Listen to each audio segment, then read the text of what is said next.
uh, but that is uh, far from the truth. In fact, we know that that the truth is that nearly half of all adults with high blood pressure are women. All right.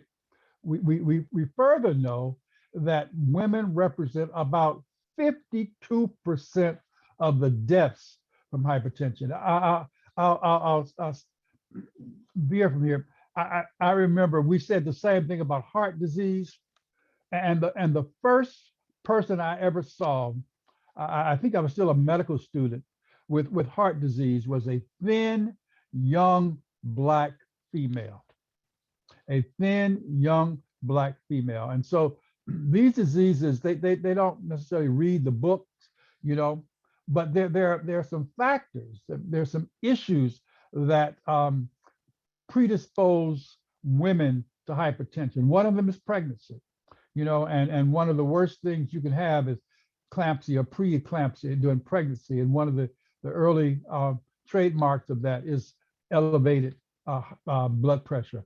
Also, pregnancy prevention or birth control, it often will predispose a person, as well as menopause. You know, I remember uh, I had a doctor of homeopathy working for me for a number of years.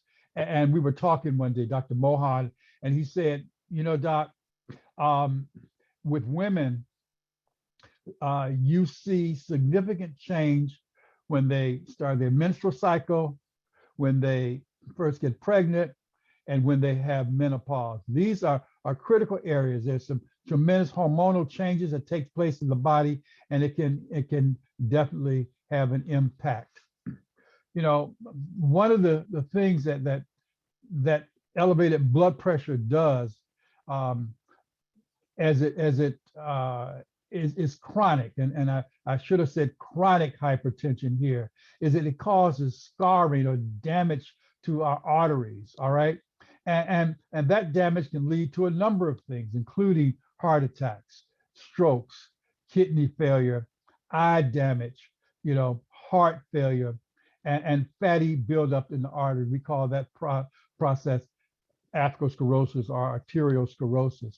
And as you can see, it affects the whole body. It affects the whole body because all the body has arteries, and all the arteries are affected by hypertension. In this country, hypertension affects nearly 78 million, or 1 in 3 persons in the United States have elevated blood pressure. It's funny, sometimes I'm in a room um, and I observe that people over 40, I'm probably the only one in the room that's not on hypertensive medication. It's a significant disease, a very common disease. Now, we've noticed that hypertension seems to increase with age. And in fact, half of persons living in the United States over 60 will have hypertension. Half, over half.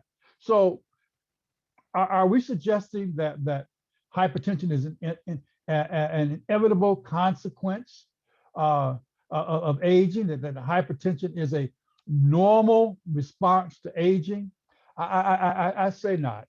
You know, there have been a number of studies around the world. This particular study was done in Kenya, and the researchers took 1,000 people that lived in rural Kenya, and they found that as they age, their blood pressures actually went down. Their blood pressures actually went down. So what's the difference?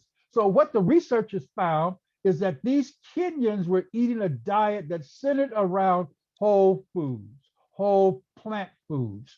And it's important because, you know, you'll find that people who talk about natural diets now will not talk about vegan, because you could be a vegan and eat a whole lot of processed foods. But if you eat the whole grains, the beans, the vegetables, the fruits, the nuts, and the dark leafy greens, then you will find that you will get significant results. And one of them will be a normal blood pressure.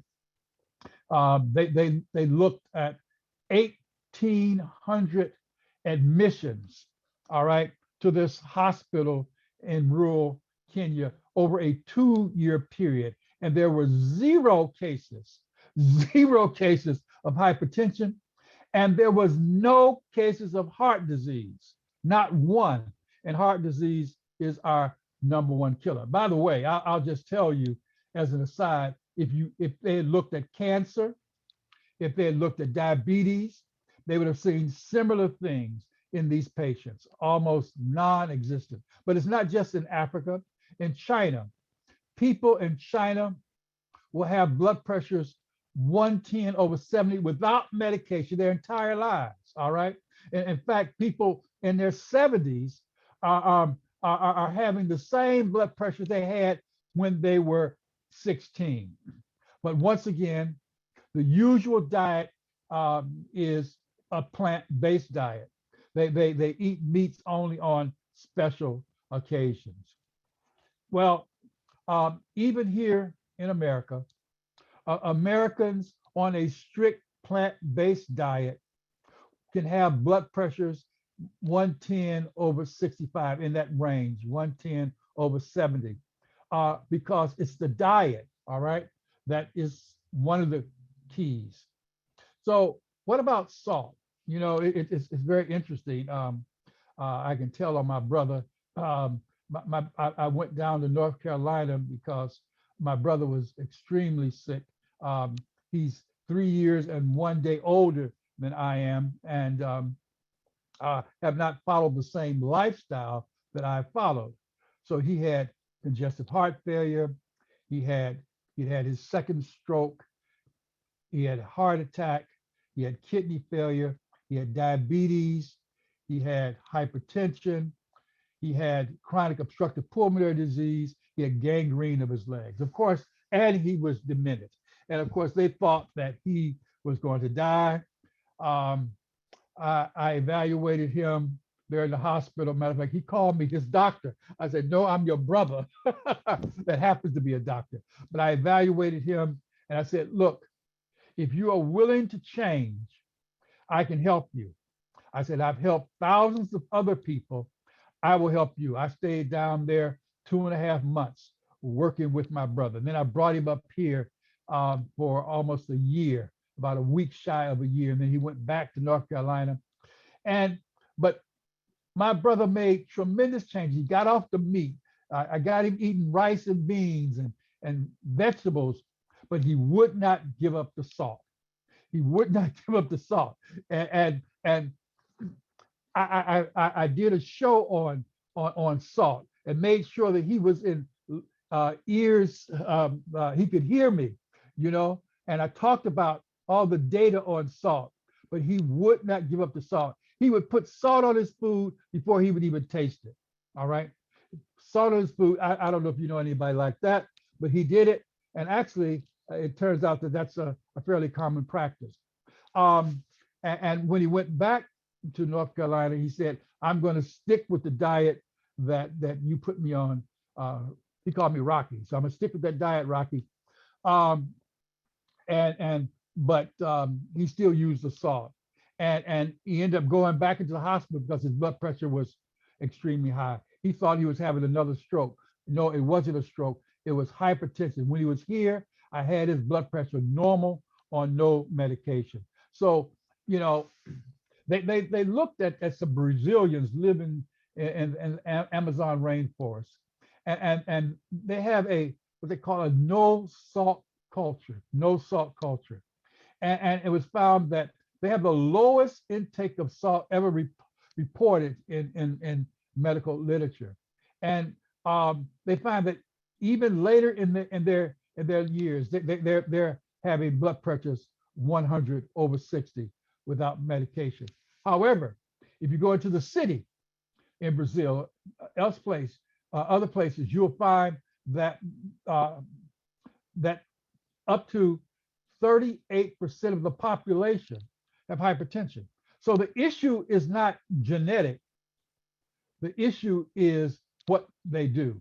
And so that's a critical thing. Now, Dr. Walter Kempner, he was a professor at Duke, probably one of the first, if not the first, medical researchers at Duke.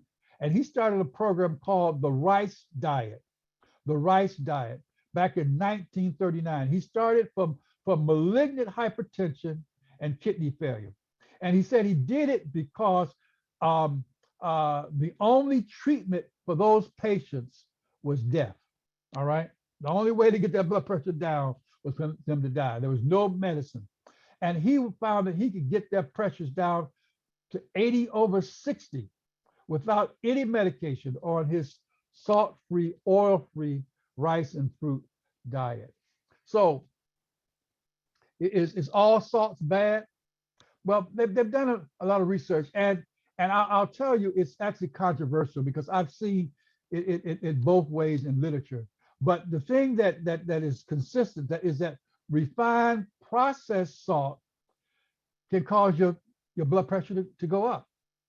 Whereas natural salt with adequate water intake can stabilize irregular heartbeats and can normalize blood pressure. So what we see is if your blood pressure is low, taking this sea salt and really Himalayan salt is probably even better than sea salt, because one of the things that they find in sea salt is that we have these microplastics.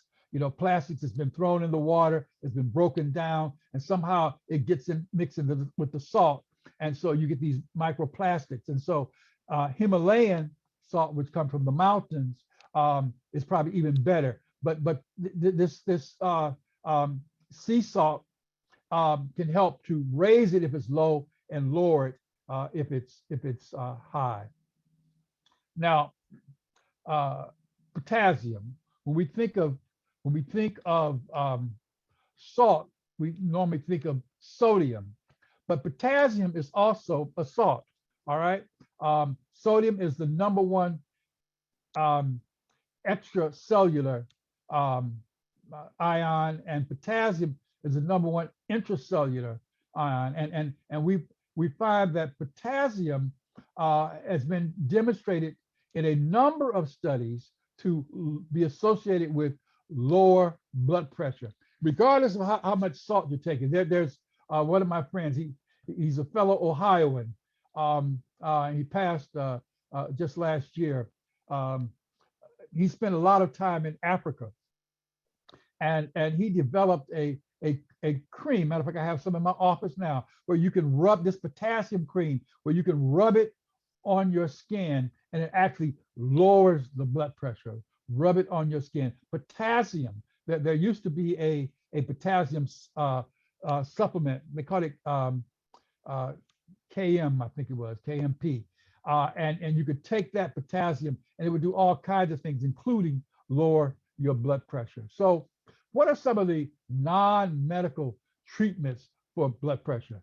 Number one, stress reduction. I believe that stress is the number one cause of death in this country. When we think of heart disease, which most people say the number one cause of death, stress. When we think of cancer, stress. I've only seen one patient, and unfortunately, I treat a lot of cancer patients. I've only seen one cancer patient that didn't have significant stress for at least 2 years prior to the onset of the cancer. So stress is major. Diabetes stress, hypertension stress, migraine stress, also stress. You just go down the list, and stress is a major factor. We got to take our burden to the Lord and leave them there. I tell all of my patients, all of them, I deal with this issue of stress, and I tell them that stress does not come from without. It ain't your husband or your boss or your chillins that's causing you stress. All right, it's how you respond to those things. I'm quick to say that I'm not suggesting that those are not problems that need to be dealt with, but you don't want to deal with them through a stress in stress. You gotta deal with it in a non-stress. When I was in college. I was a chem major, and the head of the chemistry department, Dr. Cooper, he would never deal with a problem when he was upset. He would always calm down and then he'd write. And boy, that letter would be burning. He would deal with the problem, but he would deal with it not in a stress and coming from a stressful perspective, stressful posture. So you want to take the burdens of the Lord, just leave them there. Daily prayer, spiritual reading is important. Praise, laughter, singing. I don't know about you folk who go to church. I don't know if you've ever been fussing all the way into church, get into church, start hugging, back before COVID, start hugging folk, dapping the brothers, start singing, enjoy yourself. And when you leave, you find that you're just relaxed. I did a paper, stress is stuff disease is made out of, because I wanted to see if it was true that a merry heart does good like a medicine, but a broken, stressful spirit dry up the bones. And in fact, it is. Stress is a problem, and we need to get rid of it. We also need to exercise, and I believe walking is the best exercise, especially hypertension and cardiovascular diseases. Nathan Prenigan, who was one of the folk who really got us into dealing with a low calorie diet and exercise, says it is impossible to walk and jog and be stressed at the same time. But he also said that walking was the best exercise for reversing heart disease and reversing hypertension. All right, that bicycle riding is good, but that walking seemed to have a special impact. Getting the feet on the ground, that gravitational pull makes a difference. Also, I can tell you that I have treated a number of people with kidney failure and have reversed a number of cases of kidney disease. But in every case, they had to walk. They had to walk. My goal is an hour and a half for 90 days and then 60 minutes after that. And that hour and a half doesn't have to be continuous. It can be broken up. I was the medical director of a wellness center in Rapidan, Virginia, for a number of years called Heartland. And I observed that people would come from all over the world, and the ones that walked an hour and a half did better than anybody else. I said it was good for them, it's good for my patients. So I went from an hour to an hour and a half that first 3 months, and then we would cut them down. Sprint 8. Sprint 8 is a program that you walk, you jog, or sprint. You walk, you sprint, walk, sprint. You do that for 8 times. And the first time I did it, I walked for the 3 minutes, and then I sprinted not for 30 seconds, for 12 seconds. Then I walked again for a minute and a half, sprinted 18 seconds. Then I walked again, I sprinted another 18 seconds, and I quit. I came back the next day. I did the same thing, and I pulled my muscle. Then I said, okay, forget this. Then I started walking and jogging, and building up my pace, and until I could get to the point where I could sprint. It's very important to gradually, when you're out of shape, and at that point I was out of shape, and I was doing the sprint 8 to get back in shape faster. When you're out of shape, you need to gradually build up. In fact, I tell my patients, I never want you to get tired when you exercise. When you start to get tired, you stop, you relax, then you walk again. When you start to take that deep breath, stop, rest, do it a third time. If you go in one direction, now turn around, start heading back home. Stop after you get tired that third time, relax, and go back home. All right. And so that's very, very important. The Sprint 8, it really helps get that blood pressure down, helps to significantly change the body more rapidly. It's a technique that many of the world famous athletes use to improve. Resistance training, weights, sit-ups, leg lifts are very, very good. And it helps to build up those muscles. And we need to do that. Also helps to tone. As you lose weight, you want to make sure that you tone and you get that skin tight. Recumbent bicycle, stationary bicycle, elliptical, treadmill, rebounder. Rebounder is very, very, very good. You're just bouncing, especially if your knees are bad. And one of the things, in addition to help bring that blood pressure down, improving lymphatic flow, rebounders also help to decrease depression. All right, decrease depression. At the wellness center, we used to use rebounders a lot, and people, they let them sit. If they couldn't bounce themselves, they let them sit on the rebounder and let someone else bounce up and down. And but they would get decreased depression just by sitting on the rebounder and someone else bouncing. Nutrition is also extremely important. And you notice the first option is the modified diet. I've developed a program called a modified cleansing fasting program, which I used to say was the best kept secret in town. Now I say it's the modified rice diet, because this diet not only brings the blood pressure down, it literally changes all organ systems. The heart shrinks, kidney function improves, changes in the eye reverse.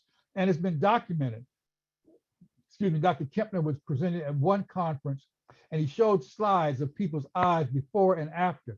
And someone from the audience accused him of switching and showing the after slides before and the before slides after. And the chief of ophthalmology at Duke stood up. He said, "No, I took those pictures. Normally, in situations like this, you would expect these patients to be dead in 2 years. Instead of being dead, their eyes are completely normal, completely normal." So the modified diet, I've even used it in patients with severe cancer and been able to reverse these cancers with this modified rice diet. Juicing is very important. It's amazing what 21 days of juicing will do in terms of helping to get your blood pressure down, and improving your health overall. Vegan diet, once again, vegan, probably I should put a plant-based diet here, mainly raw, because those raw foods are very, very healing. And you could go on a all or nearly all raw diet for 30 to 90 days and see tremendous, tremendous improvement. I think that's the last slide. So I'll stop here, and I'll be glad to answer some questions that you might have. Hopefully you gain something from this presentation. Absolutely. Thank you, Dr. Watkins. Some questions did come in with registration for today's Lunch and Learn, so I can start with those. But please use the chat if you have additional questions, since you've already experienced the presentation and you might not have had that question when you registered, or even unmute your mic because we're a small group and I think this is manageable. So I'll just start with some of the questions that we received at registration. First question, what are the best times to take your blood pressure during the day? So I suggest to my patients, first, they take it first thing in the morning. They get up, maybe sit for 5 minutes, relax, and then take their blood pressure. Then they can take it just before going to bed. Sometimes I'll have them take it, depending on the situation, in mid-afternoons, but in the early morning, in the evening are the two times that I tend to recommend to my patients. Okay, and just in the morning, do you find that the blood pressure is higher? It should be lower. It should be lower. However, for some people, it's higher. And it's higher because they're stressed during the night. All right. If you would talk to them, you'd find that they don't sleep very well, and they're all stressed, they're worried, they're trying to solve all the problems of the world, and they wake up and the blood pressures are high, and it's only after they relax a little bit that the blood pressures come down. You know that most heart attacks also occur early in the morning. Mhm. They say cortisol is one of the factors, it's the highest, but I believe also one of the major factors is that stress early in the morning. Okay. Two questions have come in the chat. What is a normal day of food you eat daily, or what did you eat today? So I ate a bowl of whole grain cereal with some raspberries and blueberries.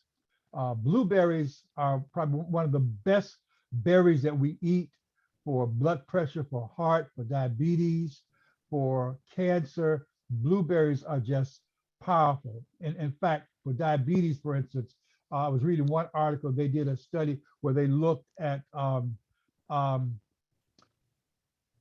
apple juice, and apple juice would raise the blood sugar. They add blueberries to the apple juice, and it actually lowers the blood sugar. So those blueberries are very, very powerful. I also eat a lot of beans and rice. When I started um, using it with my patients, and I read the tremendous results, I said, hey, I ain't gonna be letting them get results. And so I do a lot of beans and rice. In fact, I tell people that I used to eat beans because I was poor, not poor, poor, but I now eat them because I'm smart, because those the beans and rice are tremendous. And then of course salads, vegetables. You know, I use very little salt, um, very little oil. In fact, almost no oil at all. Um, and when I first started the rice diet, I thought I was going to go crazy because the rice diet is no oil and no salt. But I don't use a lot of either. But whenever I would eat rice, I would certainly put it on there.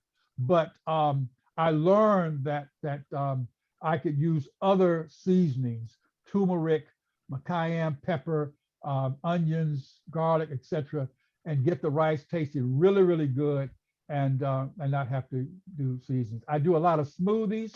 They call me the smoothie king around my house um, because I like food to taste good. All right, you know, I'm a vegetarian. I'm plant-based, but I believe God gave us taste buds because He wanted us to enjoy our foods. All right, and so my smoothies taste good. I'll have even generally when I was seeing patients in the office, I would carry a big thermos of smoothie with me, and I've had some young people to, I tell them you need to start drinking smoothies, and they said, "No, I'm gonna drink that." So I would take a cup and I give them a little bit. I said, "I ain't wasting my smoothie on you. I'm gonna give you a little bit. If you like it, I'll give you some more." And I give it to them, and almost invariably what's that? My son's um, my son's son, Theodore the third. He they had brought my son was living in Bermuda when he first got married for a number of years, and Bermuda has a relationship with some hospitals up in Boston if there's issues that they can't handle there in Bermuda. And so the little girl had some issues. And so the wife took her to Boston, and my son brought the two older kids here with my wife and I. And so, and then he went to Boston. So my wife came to me one day. She said to me, little Theodore is not eating vegetables. I said, no problem. I got him.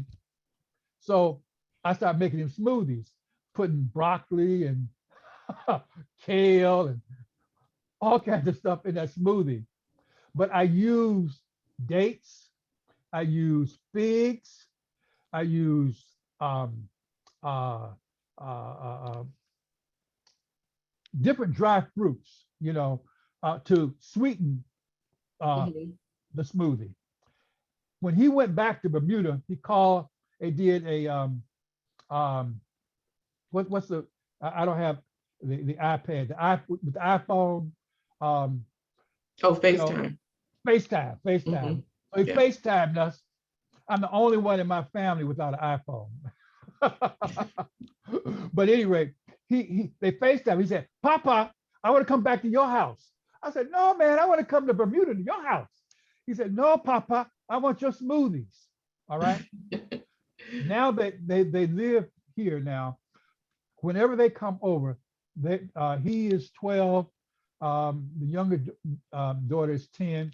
Especially those two. They go in that kitchen and start making their own smoothies. All right. Mhm. And they oftentimes they won't even put the sweeteners in them. They just make them, and you get a lot of good nutrients in those Mhm. smoothies. Okay. We have questions coming from everywhere, so I'm going to try to get to as many as we can. One question that came in from email: should I consider taking CoQ10 or just increase my greens in my diet? And you might want to explain what CoQ10 is. So CoQ10 is a type of B vitamin, and I as I mentioned, I treat a lot of kidney failure. Um, Initially, CoQ10 became known for its impact positively on the heart. All right. Um, but I got a call from this guy in Detroit. There was a Baptist church I worked with over the years, and the pastor told this guy, Doc can help you. Well, he was on dialysis, and he said, Doc, I need some help. I said, well, look, if you're on dialysis, there's nothing we can do. Um, he said, no, Doc, I was told if you can't help me, nobody can. I said, well, look, I'll do some research and see if there's anything. I came across this article where they took 22 people that was on dialysis for at least 3 months. They put them on 60 milligrams of CoQ10 for 3 months. 12 of the 22, that's greater than 50%, was off dialysis after that. So CoQ10 I use on all of my um, heart patients, all of my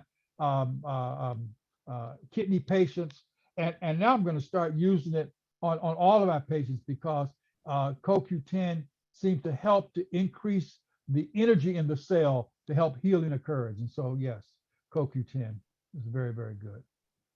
Okay. What are your thoughts on vinegar? Is it good for reducing blood pressure? And your professional opinion on CBD? So apple cider vinegar is good, and I recommend that. Um, it's alkaline. I don't recommend white vinegar. It's more acidic, and so the body wants like to be alkaline. So apple cider vinegar is good for a number of things. CBD works. All right, I've used it with my patients, and it works. I don't use a lot of it because of the cost. I find that um, I can do almost as much or as much with other things that are less expensive. And I'm always looking at my patients' pocketbooks and trying to save them money.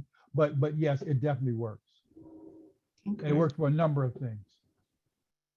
Okay, here's an interesting question for you. You are an avid gardener. Any tips on teaching and reaching our people to grow their own food? Do you have any thoughts on growing our own food? It's very interesting. I think I get flowers and gardening from my mother. But I was on a White House panel some years ago, and Robert Rodale, who then was the publisher of Prevention Magazine, was on the panel, and he liked some of the things I had said, and he came up to me at the break, and we were talking, and part of the discussion, he said, one of my colleagues looked at people all over the world, and they said, he said that the one thing they found in common, people who lived the longest, was their garden. He Hmm. said, we don't know if it's the foods that they're eating or if it's the working in the dirt. I think it's probably a little of both, but gardening is very, very good, especially with the way foods are prepared now. Even you can't always trust organic foods. And so if you make it, you know what's in it, and so I highly recommend gardening. Okay. What are your thoughts on magnesium? Magnesium is very important, but I believe that you don't, for the most part, you don't need to take magnesium supplements. You need to increase your dark leafy vegetables, your grains, your chia seeds, your flax seeds, and you'll get as all the magnesium you need. But magnesium is very, very good for a number of factors, Okay. a number of things. This is from email, are there times when medication for hypertension is required when unable to fully replicate healthy diet? So they well, I don't snatch my patients off medication. I've not prescribed medicine for a patient de novo in the beginning on hypertension in over 20 years. But if they're on medication, I have them stay on the medicine, monitor their pressure every day, and then I have them call me, tell me what their pressures are, and then we start taking them off medication. I find, for instance, with that rice diet, if they don't have kidney failure, generally within the first week, I have them off their medication. It's amazing. So it doesn't take a long time, but they said something that I think that's very important. If they couldn't do it, what would stop them from doing it? What we have to do, I tell my patients, look in the mirror and keep looking until you see someone that's worth changing. Because if we can make the changes that we need, then we can reverse the problem. One of the problems with medication is, yes, it lowers the blood pressure, but it does not stop you from being hypertensive. All right. It can control the diabetes, the numbers, but you're still diabetic. You're still going blind. You're still losing your limbs. You're still having heart attacks and kidney failure, etc. And so, you start on one hypertensive medicine, you do everything the doctor says, and then you're on 2, 3, even 4 medications, and your blood pressure is not controlled. There's something wrong with that picture. And so I think we need to decide that we're going to do what we need to do to get ourselves well. Okay. Another question, what is your opinion of the starch solution by Dr. John Mcdouga? So starches are very good, all right? Fruits are starches, carbohydrates. Vegetables are carbohydrates. Mcdouga, he recommends a lot of fruits, vegetables, not just starches, potatoes, rice, and so forth, although he recommends those. And so I'm all for him. He's an excellent physician, and I have no problem with his plan. Okay. What is the best time to take blood pressure medication? Once again, it depends on the individual. Some people, if the medicine makes them sleepy, they need to take it at night. Others take it in the morning because the day is generally the most stressful time of the day when your blood pressure is most likely to go up. And so take it in the morning. If you, some cases you have to take twice a day, so morning and afternoon, take it. But the goal is to get off blood pressure medicine with a normal blood pressure. Okay. What role does cinnamon play in blood pressure management? I've not used cinnamon so much for blood pressure. I've used cinnamon for diabetes, and it certainly lowers diabetes. I'm not saying that cinnamon, most of these herbs and seasonings and so forth have multiple uses. I've just not used cinnamon for blood pressure, but I'll look into it. But definitely it works with diabetes, both type 1 and type 2 diabetes. Okay. Are you a low fat or low carbs doctor? So once again, I believe in low fat, high carbohydrate, meaning fresh fruits, fresh vegetables, whole grains. All right. That's the diet that I recommend. Um, you know, a lot of water, juicing, smoothies, etc. Okay. Does alcohol play a role in hypertension? Yes, it does. Um, I've not looked at the mechanism, but multiple studies have shown that people who um, drink, especially more than a drink or two a day, are more likely to have high blood pressure. Okay. So going back to your discussion of the rice diet, there's a couple questions in here. What type of rice do you eat? And there are many varieties. Is there a recommended rice for the rice diet? Once again, I recommend whole grain. I primarily eat brown rice, but you could eat brown rice, black rice, red rice, white basmati rice, as long as it's whole grain. But the rice diet, I'll tell you, is not just rice. The rice diet is other grains, oatmeal, quinoa, bulgur wheat, um, you know, but I would suggest that you be monitored, um, especially if you have real high hypertension or what have you, that you be monitored by someone who understands the rice diet. And Dr. Um, Kempner said that himself. Okay. I'm going to combine a couple of questions. You say you use very little oil. How much is very little? And is coconut oil helpful to use for cooking? So coconut oil, if I use oil, it's coconut oil. Coconut oil is well, it has some um, medium chain fatty acids, although it's a saturated um, oil fat. It has some medium chain fatty acids, so it's not as detrimental in terms of raising your cholesterol and so forth, although it can raise your cholesterol. But I use a small amount of coconut spray if I'm going to keep things from sticking occasionally, and maybe once every couple of months I may put some coconut oil on a piece of toast just to sort of change things. But generally I'll use things like avocado and other fat sources on my toast and not coconut oil. Mhm. So I don't put it in my rice anymore. So I use very little. I use it probably more on my skin, my hair, than I do on anything else. Okay. A question from email. Um, I don't know if it's really a question or a statement, but I guess it starts out as a statement. People come in various body types.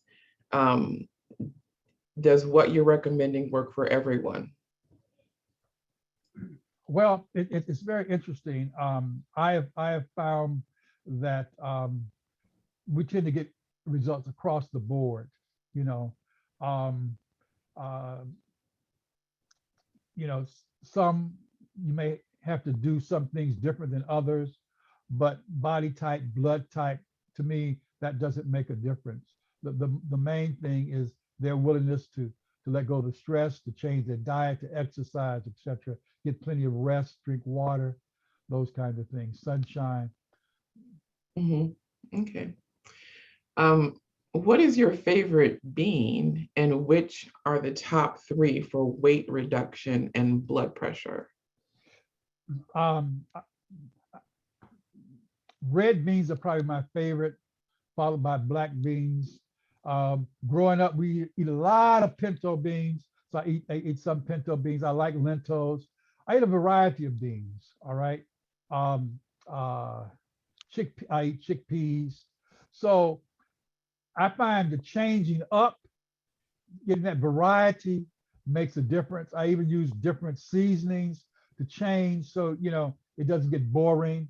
But I like a variety of beans. What was the second part of that question? What are the top three you Oh, recommend for weight reduction and blood pressure management? so it's very interesting. I did a study on beans. Matter of fact, I did three. One was beans good for the heart, beans and diabetes, and beans and cancer. And one of the interesting things when I did the one on beans and diabetes, studies show that most foods will not um, focus on the abdominal fat. Just you lose fat when you lose the rest. Beans seem to help to decrease abdominal fat. And so, those red beans, black beans, but use the beans that you like. And if gas is an issue, soak those beans in water overnight, pour the water out, put some fresh water, put some onions in there, and cook them slow. And most of the issue with gas will be done away with. Okay, we're almost at time, but there's a couple more questions. What is the diet protocol for the fast lowering of high blood pressure? Is that the same as the rice diet solution book? So initially I would use those other the 30 to 90 day raw diet or the juice diet. Juicing is very, very good for lowering blood pressure. But I found that even when they fail, the rice diet will not. I have a patient right now who's on the rice diet who has severe stage 5 kidney failure. And with kidney failure, it takes much longer for the blood pressure to come down. When we started, she was in the 200s, over 110, 120. Now she's down in the 180s, over 80 some, and it's taken a couple of months for it to happen, but that rice diet is the thing that really works because it not only helps to bring the blood pressure down, it changes the end organ. I can almost guarantee that just about everybody on this call has enlarged heart, left ventricular hypertrophy. That heart just shrinks down within a month's time. It's amazing. Okay, what causes a high diastolic pressure? High diastolic pressure, the stiffening of the blood vessels, because stiffening of the blood vessels, because the diastolic pressure is, when the heart is in rest, the heart is pushing against these stiff vessels, and when it rests, those vessels still are not contracting, relaxing, and so those stiff vessels are the main factor. Okay, I'm going to try to sneak this last one in here. Is hummus okay to eat? Oh yes, hummus is made from those chickpeas, and so it's very, very good. The problem with things is what you put on it. Salads are very good, but you can take a salad and mess it up. Americans take anything and mess them up. So, but hummus is good. All right. Dr. Watkins, where can we reach you? Where can you be reached? This has been fantastic. My website is T as in Tom, WI. It says for the Watkins Institute, TWILiving.com, TWILiving.com, or my office number is 202-388-0992. 202-388-0992. I think I saw Fred and Marilyn Corder's name come past. A couple of my schoolmates, outstanding pediatricians.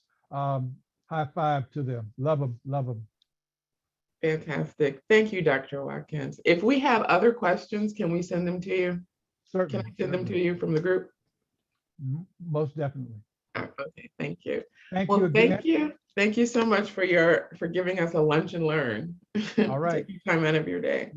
God bless. Thanks, everyone. Thanks, Doc. Bye-bye.